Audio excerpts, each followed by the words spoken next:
Hey, I'm coming to you from the past because on Sunday I left with my dad to the beach, so I won't be back until after New Year's, maybe? So I pre-recorded this so that way you guys have something to watch on Tuesdays where I usually upload a vlog. The main reason we wanted to go to the beach was because we wanted to look at a few record stores down there to see what albums we could find. So since we're doing that, I figured I'd tell you my top 7 favorite bands. But first let me tell you a bit of my experience with music. I didn't really get into it until about 2007, which is fairly recent. Actually, it was 7 years ago, holy shit. But I got into music because of Rock Band, since I started to hear music that was very familiar, and I wanted to explore a lot of it. Now, I mostly have favorite albums. I find myself listening to albums to bands that I don't really listen to that much, but I'm sure if I explore more, I'm going to have some more favorite bands in the future. Just so you know, this list does consist of bands. That means more than one person in a band. There are a lot of musicians that I know that are just one person that I really like, but they're still not a band, really. So these are my favorite bands, and most of these are pretty well-known things. There might be a couple that people might not know much about. I'm not trying to be a hipster or anything, but most of them are fairly recognizable. So on to the list.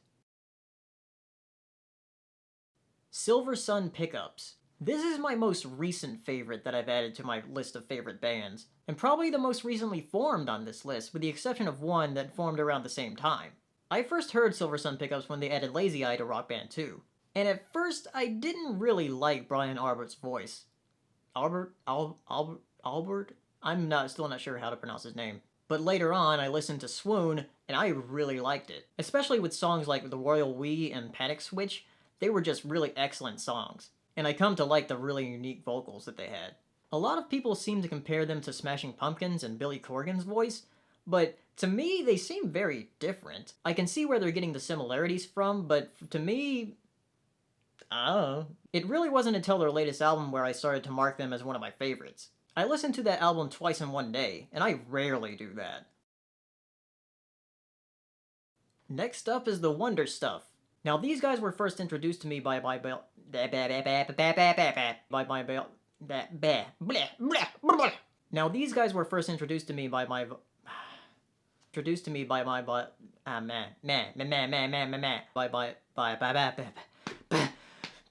introduced to me by my biology. Now these guys were first introduced to me by. I've taken too many takes to say that. Anyway, he has a huge collection of vinyls and CDs. Like, he has a room that is as big as this room that is full, just chock full of CDs and vinyls. When I was riding with him one day, he put in one of the CDs that he had, and it was the Wonder Stuff, and I really enjoyed it. Now, they never really got very big in the US, and I have no idea why, because their songs are very catchy, especially the album Hump. I mean, Hup. Hup is the one, not Hump. Hup. But yeah, the album's really good.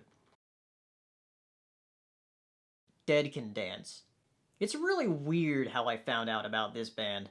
I found out about it through the Pokemon board on 4chan, of all places. Somebody was posting a story about Pokemon and linking the song Host of Seraphim by Dead Can Dance, and I listened to the music and I was like, wow, this is really different. I wonder who it is. And then I looked it up. And it was really just so different from everything that I usually listen to. So I decided to listen to like pretty much their whole discography. Just the contrast between Lisa Gerrard's voice and Brendan Perry's voice. I mean, they're so different. They're so different in their singing style, but it just works. I don't know really how to describe it. The best term I've seen given to them is neoclassical. It really does seem like a new type of classical music.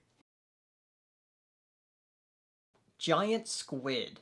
This is a metal band, a doom metal, prog metal, any metalheads out there, you could try to describe it. Some people have called it squidcore or whalecore because they write songs about whales sometimes. So, I first found out about this band from the Rock Band forums. I had just listened to Mastodon's Leviathan, and somebody suggested that I listen to The Ichthyologist by Giant Squid, and I fell in love with it. I especially liked how they put Latin names of sea creatures next to the songs. That would just had me geeking out when I listened to it. They're just really good at capturing this despair of the ocean, and that feeling of being on water or underwater. And I've never really heard that in a song before, especially in metal. I don't know how they did it, but they did it. Alice in Chains. I've really liked this band ever since I was a kid. Mainly because when I was a kid, that's when the grunge era had just exploded. And Alice in Chains is my favorite band from that era. I even did a report on drug addiction in my health class about Lane Staley and his downfall. I do like some of the newer stuff, but I don't think anybody can emulate Lane Staley. The new guy kinda sounds like him, but not close enough to where I believe, it's the same Alice in Chains. Supertramp, the piano-driven prog rock of the 70s. I mean, it's not like Yes or anything, but I like Supertramp a lot. When I first heard Breakfast in America, I was like, oh yeah, I remember a lot of these songs. And then I listened to Crime of the Century, and I was like, this is genius. Then I listened to Even in the Quietest Moments, and I was like, wow, this is also really good.